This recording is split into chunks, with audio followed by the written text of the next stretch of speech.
ሰላም ድና የተከበራችሁ የቻናሌ ቤተሰቦች እንዴት ናችሁ? እንዴት ከረማችሁ? እግዚአብሔር ይመስገን በጣም ደህና ነኝ። እናንተም በያላችሁበት ሰላማችሁ ብዝት ይበልልኝ። ዛሬ እንደዚህ በምታዩት መልኩ በሚያምር እግዚአብሔር ይመስገን አምሽቻለሁ ማለት ነው።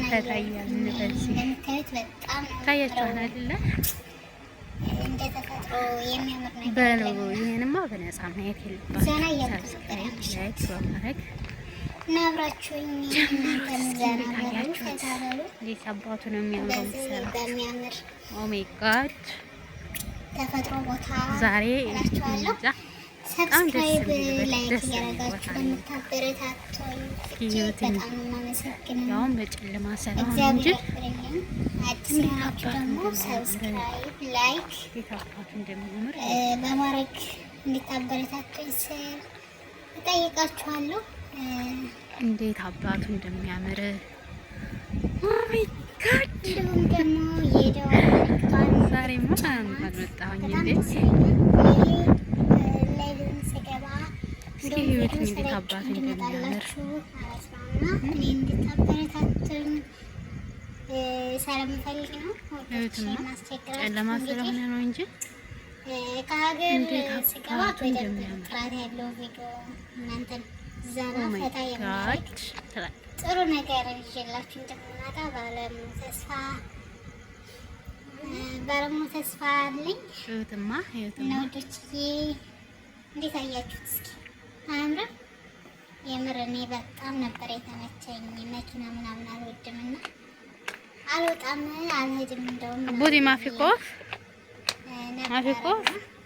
ደስ ሳይለኝ ነበር የሄድኩት፣ ግን ከደረስኩ በኋላ ያለው ነገር በጣም ደስ ያለኝ ህይወትማ እንደ ተፈጥሮ የዛሬው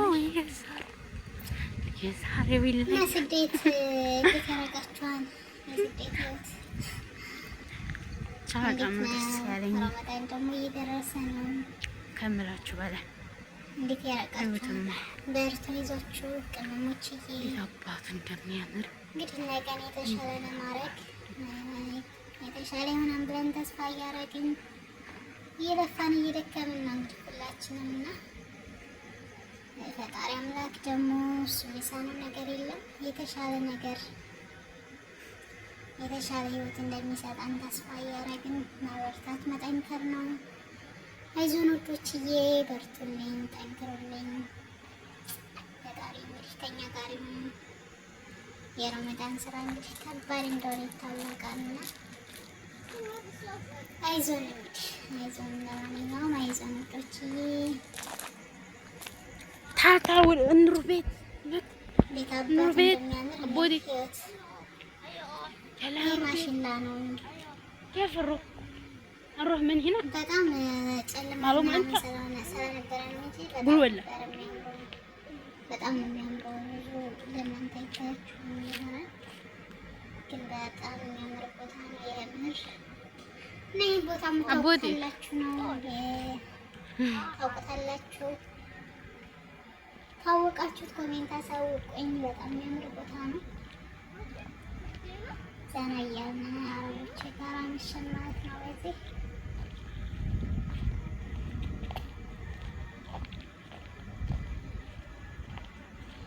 እና በተረፈ ቪዲዮዬን ይኸውልኝ፣ የምር ቪዲዮዬን ይኸውልኝ። እሺ በቅንነት ሰዓት አልሞላ ብሎ አስቸግሮኛል። በቃ ሰዓት ይሞላል። ሰብስክራይብ እንኳን ጥሩ ነበረ ማቶልኝ፣ ሰዓት ግን እየሞላልኝ አይደለም። ብዙ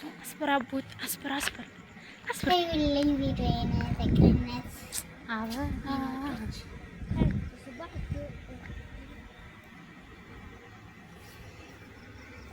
ጥያቄያችን ጭንቀት እያቃጠለ ነው። አሁን ምን ላድርግ ታዲያ ከሆነ እነሆ ከቤተክርስቲያን ጓዳ የተገኙ ወሳኝ ነጥቦችን ወይም መድኃኒቶችን ልንገርህ። መዝሙረ ዳዊትን እንደ ጓደኛ ያዝ። መዝሙረ ዳዊት ለተጨነቀ ሰው የተጻፈ ማስተዛዘኛ ነው። በተለይም መዝሙር 41 ወይም 42 በቅንፍ 42 ላይ ነፍሴ ሆይ ለምን ታዝኛለሽ? ለምን ታውኪኛለሽ? በዓል የሚያደርጉ ሰዎች የደስታና ምስጋና ቃል አሰሙ። ነፍሴ ሆይ ለምን ታዝኛለሽ? ለምንስ ታውኪኛለሽ? የፊቴን መድኃኒት አምላኬን አመሰግነው ዘንድ በእግዚአብሔር ታመኝ። አምላኬ ሆይ ነፍሴ በእኔ ውስጥ ታወከች። ስለዚህ በዮርዳኖስ ምድር በአርሞንኤም ጭንቀት ሲተነፍስብህ መዝሙር ደግመ መልስ ስጠው። ዝም ብለህ አትቀመጥ። ቃለ እግዚአብሔርን በድምፅ አውጥተህ ተናገር። አንዳንድ ጊዜ ጭንቀት የሚመጣው ከተጠራቀመ ኃጢአት ነው። ኃጢአት የነፍስ ሸክም ነው። ኢትዮጵያዊ ቄርሎስ ሊቁ አባ ጊዮርጊስ ዘጋስጫ በመጽሐፈ ምስጢር ላይ ቁስሉን የደበቀ መድኃኒቱን አራቀ ይላሉ። ወንድሜ ሂድና ለካህን ተናገር፣ ሸክምህን አውርድ፣ ከዛም የሕይወት እንጀራ የሆነውን ቅዱስ ቁርባኑን ተቀበል። የክርስቶስ ሥጋና ደም ወደ ሰውነት ሲገባ የጭንቀት መንፈስ ቦታ አጥቶ ይሸሻል። ሌላው ይህም ያልፋል በል። አንድ ጥንታዊ የገዳም አባቶች ተረታለ። አንድ ወጣት መነኩሴ ወደ አንድ አረጋዊ አባት ሄዶ አባቴ ተጨንቄያለሁ አላቸው። እሳቸውም ይህም ያልፋል አሉት። ከወራት በኋላ ደስ ብሎ መጣና አባቴ አሁን ሰላም ነኝ አላቸው። እሳቸውም አሁንም ይህም ያልፋል አሉት። በዚህ ምድር ላይ ሐዘኑ ጊዜያዊ ነው፣ ደስታው ጊዜያዊ ነው። ዘላለማዊ እግዚአብሔር ብቻ ነው። ችግር ጊዜያዊ እንደሆነ አስታውቅ፣ ተስፋ ይለመልማል። ሐሳባችንን ስናጠቃልል ውድ የቤተክርስቲያን ልጆች ዛሬ አንድ ነገር ይዛችሁ እንድትሄዱ ፈልጋለሁ። የጨለማው ጥግ መምጣቱ የንጋቱን መቅረብ ያበስራል። እግዚአብሔርም ዝም ያለው ስለረሳ ሳይሆን ላንተ የሚመጥን ተአምር እያዘጋጀ ስለሆነ ነው። እስቲ አሁን አንተ ባለበት ሆነ ይህን አጭር ጸሎት አብረኝ ጸልይ። ጌታ ሆይ ማዕበሉ ቢበረታብኝ አቅም አጣው፣ ነገር ግን አንተ የማዕበል ጌታ ነህ። ኤልያስን ያጽናና አምላክ እኔንም ማጽናና። በሩ የተዘጋ ቢመስልም አንተ የበር ቁልፍ ነህና ክፈትልኝ። ጭንቀቴን ወስደ ሰላምን ስጠኝ በሉት። ስለተከታተላችሁኝ ከልብ አመሰግናለሁ። ይህ ትምህርት ለተጨነቀ ሰው እንዲደርስ ሼር በማድረግ እንድታደርሱ በእግዚአብሔር ስም ጠይቃለሁ። እግዚአብሔር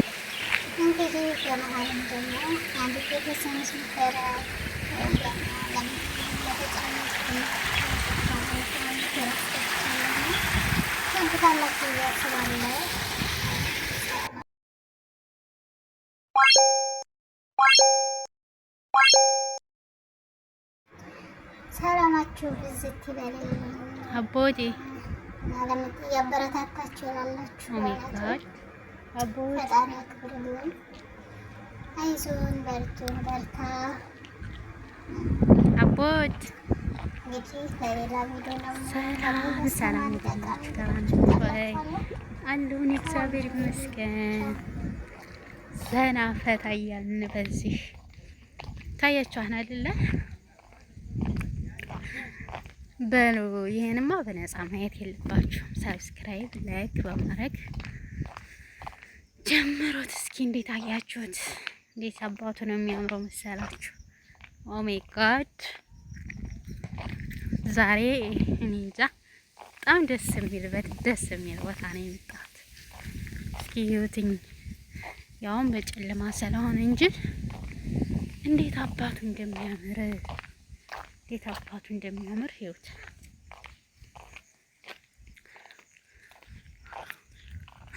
እንዴት አባቱ እንደሚያምር ኦ ማይ ጋድ ዛሬማ እንኳን መጣሁኝ እንዴ! እስኪ ህይወትኝ እንዴት አባቱ እንደሚያምር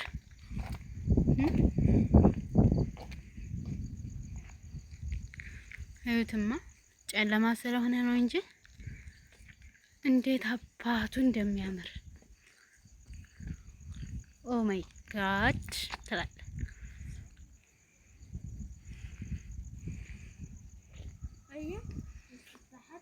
ህይወትማ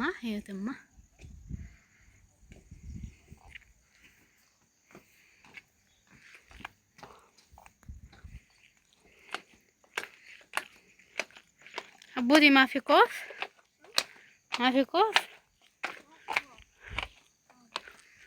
ህይወት እስኪ እንዴት አባቱ እንደሚያምር ህይወትማ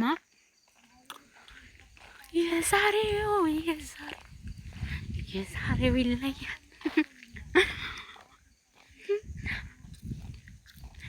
ብቻ በጣም ነው ደስ ያለኝ ከምላችሁ በላይ ህይወትማ እንዴት አባቱ እንደሚያምር እንዴት አባቱ